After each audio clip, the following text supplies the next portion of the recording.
गद्दारीने केलेली आहे. आज वाणी साहेब आमच्यात नसले तरी या प्रत्येकाच्या मनामध्ये वाणी साहेब बसलेले आहेत. यावेळेला ही शिवसेना ही तुला मराठवाडा वॉटर ग्रीडचं नाही तर निवडणुकीत पराभवाचं पाणी पाजल्याशिवाय राहणार नाही. मी एकच खात्री बाळगतो आणि सर्वांची रजा घेतो. जय हिंद, जय महाराष्ट्र. दाखव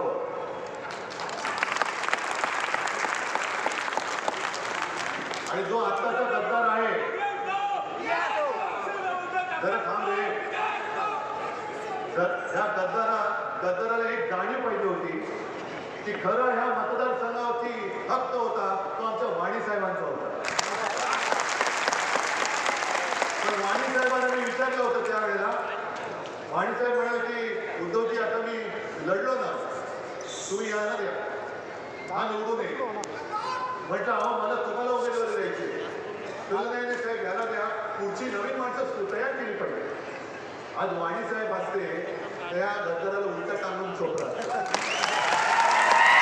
त्याच्यामध्ये ते काय अटी टाकल्या आहेत त्या अटींमुळे आमचं कुटुंब आमची पत्नी असेल, भगिनी असेल, आई असेल हे त्यात वंचित राहतात.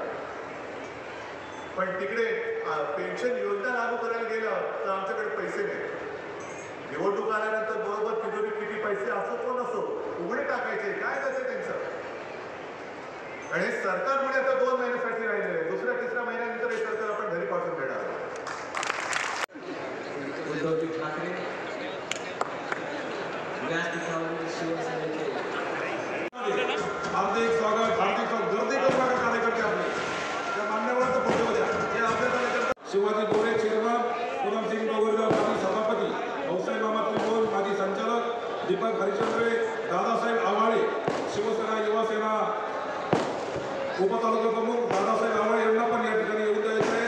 रवींद्र पाटील तांबे, चंद्रकांत कटारे.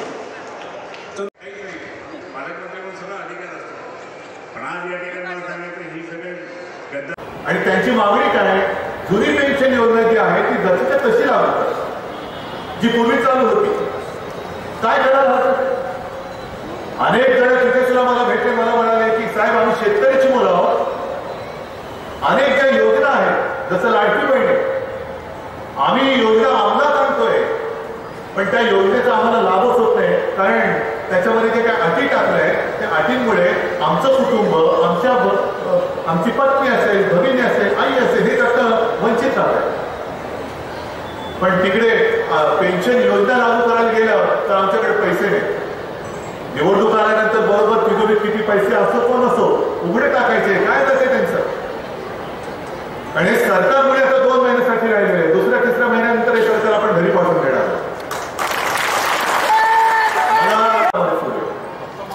मग ते मुख्यमंत्री लाडकी बहीण मुख्यमंत्री शब्द काढा तो म्हणतो शब्द नाही काढायचा. हे सगळे मोठमोठे इव्हेंट करतात. त्यांच्याकडे इव्हेंटसाठी पैसा आहे पण शेतकऱ्याला द्यायला पैसा नाही. शेतकऱ्याला पैसा कुठे दिले. मी मुख्यमंत्री होतो कोणी माझ्याकडे मागणी नव्हती की आम्हाला कर्जमुक्त करा. पण मी माझं कर्तव्य पार पाडलं आणि नागपूरचं पहिलं अधिवेशन होतं त्या पहिल्या अधिवेशनात मी माझ्या शेतकऱ्याला कर्जमुक्त करण्याची घोषणा नाही करून थांबलो तर मी करून दाखवलो. पण कर्जमुक्ती करताना मी कधीतरी भाव खायला तुमच्या गावात आलो होतो.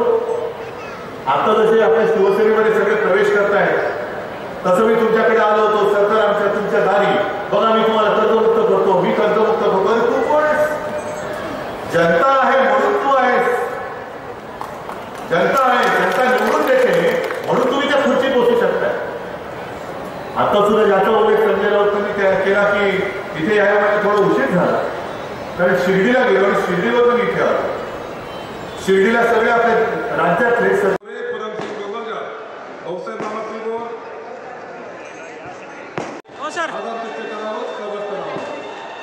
बोलो छत्रपती शिवाजी महाराज की.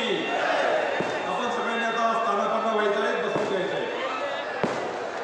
या ठिकाणी विरोधी पक्षनेते आदरणीय आमदार अंबादास जाधव यांचंही व्यासपीठावर दिलीप नार्वेकर साहेब, वसाळकर साहेब, अशोक पटवर्धन साहेब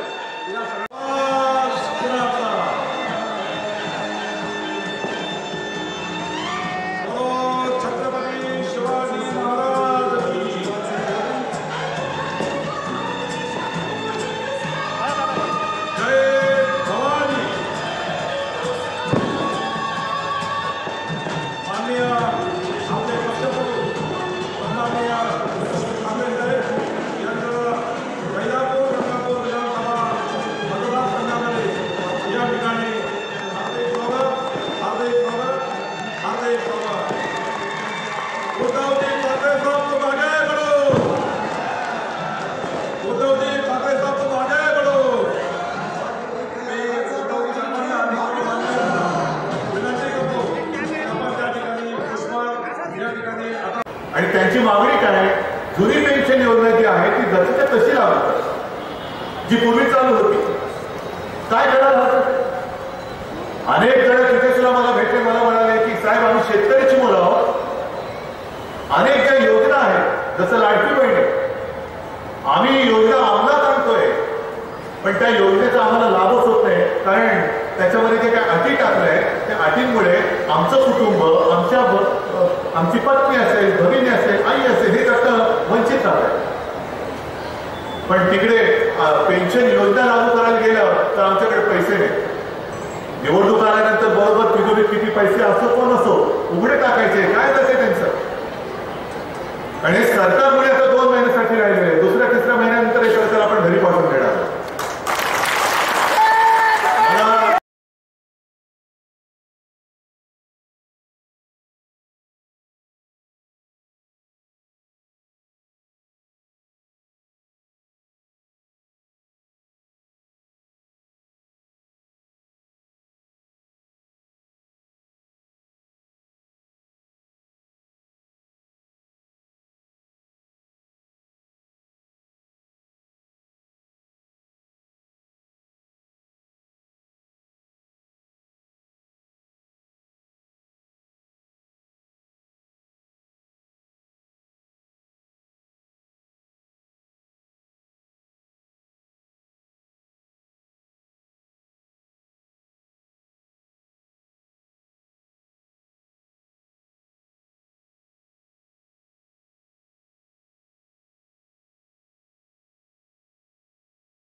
आणि तुम्ही जेवलेले नाही आहात, जेवलाय पण तरी सुद्धा माझ्यासाठी थांबलात म्हणून तुम्हाला मी खरोखर मनापासून धन्यवाद देतो.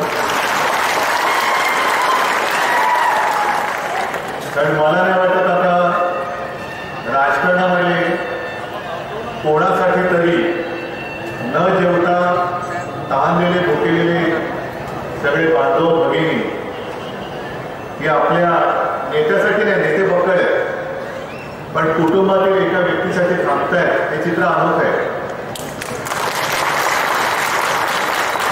महाराष्ट्रामध्ये सध्या सगळी खेळ चालू आहे, नाटकाचे प्रयोग सुरू आहेत, सरकार आपल्या दारी, त्याच्यानंतर मोठमोठ्या योजनांचे मोठमोठे कार्यक्रम सुरू आहेत आणि त्याच्यासाठी पैसे देऊन माता भगिनीला आणि बांधवांना आणलं जाते.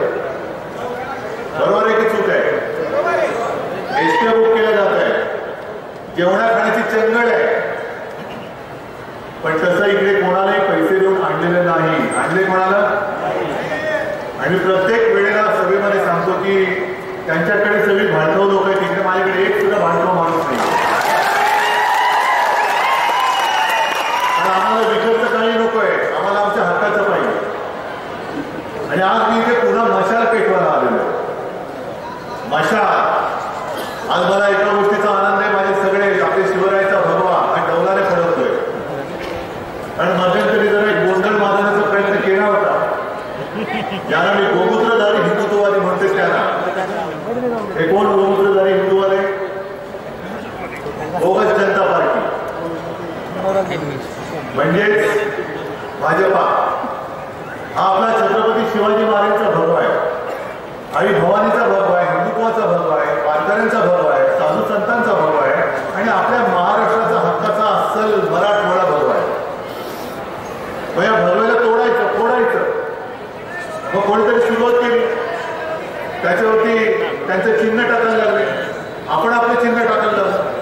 म्हटलं नाही, हाच तो जो त्यांचा डाव आहे भाजपाचा, की भगवा पुसून टाकायचा महाराष्ट्रामध्ये. अरे तुमचे बाप दादे उतरले तरी हा छत्रपतींचा भगवा, हिंदुत्वाचा भगवा या महाराष्ट्रामध्ये कुठला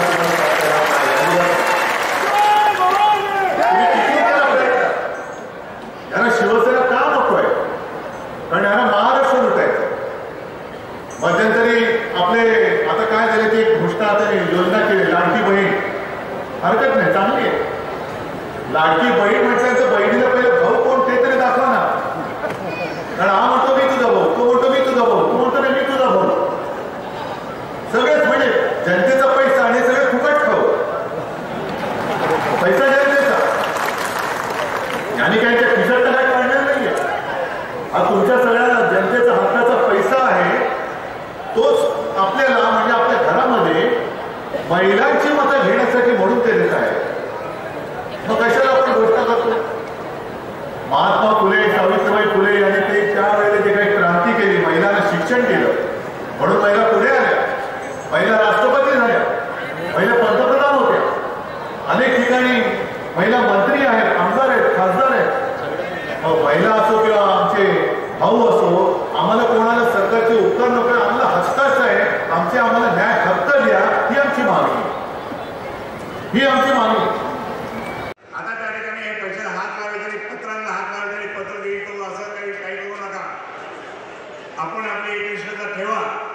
आणि माळी साहेब त्या पद्धतीने एकनिष्ठ त्या ठिकाणी आपल्यासमोर सगळ्यांचं कामं केली त्यांनी. आज त्यांचं उदाहरण घ्या तुम्ही. आणि म्हणून मी या ठिकाणी सांगितलं की तुम्हाला सर्वांना त्या ठिकाणी मी विनंती करतो हात जोडून की आता बस झालं हे गद्दारांना त्या ठिकाणी आपण क्षमा करायची नाही. तुम्हाला एक उदाहरण सांगतो. छत्रपती शिवाजी महाराज